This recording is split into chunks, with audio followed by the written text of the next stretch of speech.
Seeing this burger, I'm thinking we're going to see Foodgasm, but then again, we have chapter 125, so we're good. We're good.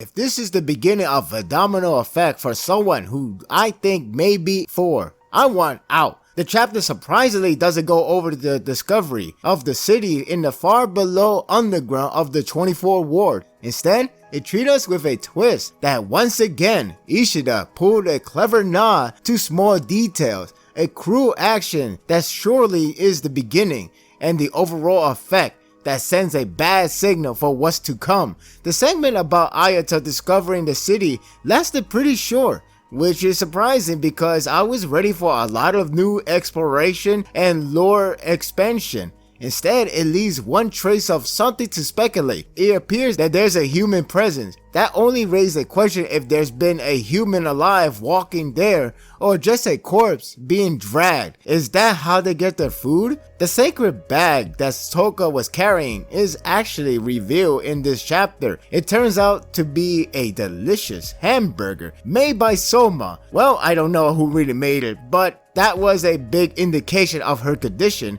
and from that moment, I already got the idea. Even so, it was handled pretty well for the story that was conveying, and it may not be as great as you probably wish to think. This chapter perhaps has one main objective to accomplish, and if I guessed it right many times before, this got me in a deep pressure. For starter, Ishida seems to begin a domino effect, starting with Takeomi being called by Furuta. The build-up is a small enticing moment because there's a bigger purpose to this. When Furuta recites the article of CCG and Takeomi clarifies what it is, I got that bone-chilling feeling that it's going to get bad really fast. The article is on the concern of a human who affiliated with a ghoul. You can already see where this is going. It stops before the interrogation room as it segues to the story that has been solved. Cole is a spy. I am amazed that not only I and others called it due to hints, but it actually goes far back to the older chapters. If you recall correctly, there was an orphan kid that Alma stumbled upon and he ran off to continue his duty. That kid is Cole. He even reads his name Hajime. The small detail and the use of every character presented is astounding. I don't know how Ishida remembers every small detail, but he does. It's also a good thing that it doesn't hold up the reveal for long, which could mean there's going to be more to Cole later on. Shu caught on quickly that he was a spy, and that ensues for actions. The fact that Cole can unlock Frame B could mean that Ogai in general can do so as well. In short, they're more of ghouls than human. Zero Squad stops him on time. Judging by their conversation, there could be more to them later on, like a backstory of some sort. The real kicker is the letter scene. I have bad experience with the letter scene in other series, so I don't need another. Unfortunately, this letter is nothing but bad news with eerie foreshadowing. I had a discussion with my friend about who sent Cole as a spy, and I name dropped Muski because of her connection to Ogai and desire to find Kaneki. I was right on the money. I just wish I didn't have to see what transpired this letter from. The beginning of the chapter is well connected to this scene as it was presenting something that gave me a bad vibe in all fronts. It begins with what is going on and it ends with a why. Muski is in the interrogation room with Yoriko.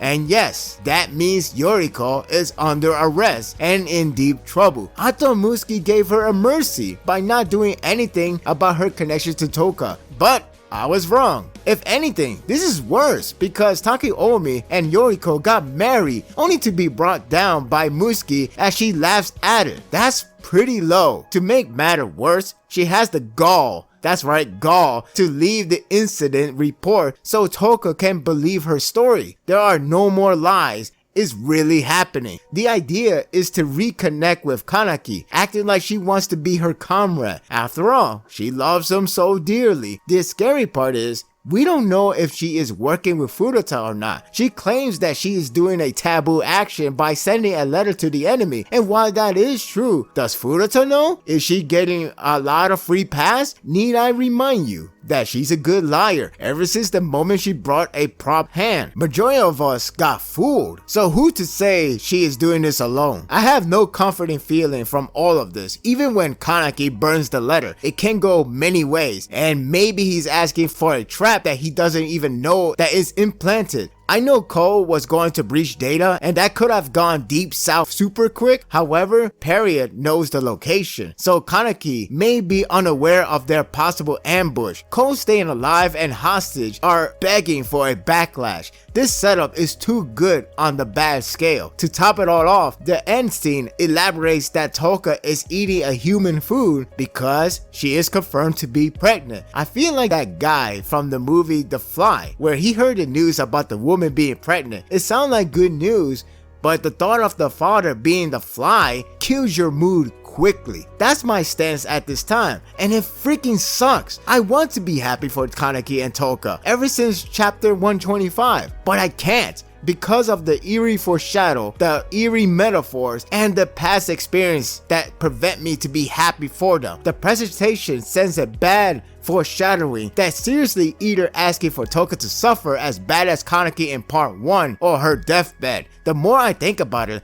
that chapter 122 cover is really a bad hint. Going back to this chapter, it's structured the way that you can grasp that this arc could be Toka suffering. Her best friend is officially captured by CCG, she's pregnant at the worst possible time, and the fact Musuki did all of this only asking for the worst possible outcome for Toka. I don't know if Kaneki will tell Toka about Yoriko, but one way or another, it's going to raise her chance for mental breakdown higher. I think her lack of reaction motivated Musuki to go all the way to break her down because she too had that moment. The chapter is more building up to something that we all may be afraid of, especially since Toka is still getting focus here. It is shaping this arc to be more personal and more intense than anything before. Kaneki not accepting Musuki's invitation could lead to something worse than he does join. There are a lot of possibilities, but only a few can happen.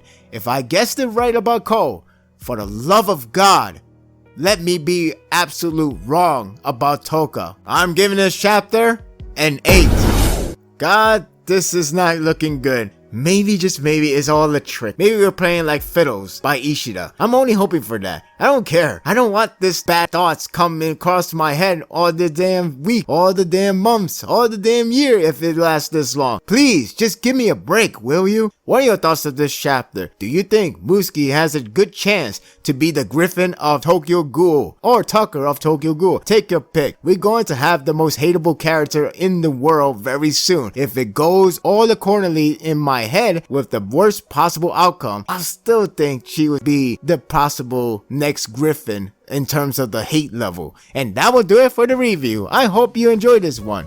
If you like this and want more of this, subscribe to my channel and my world will be yours to stay. Until next time, take care.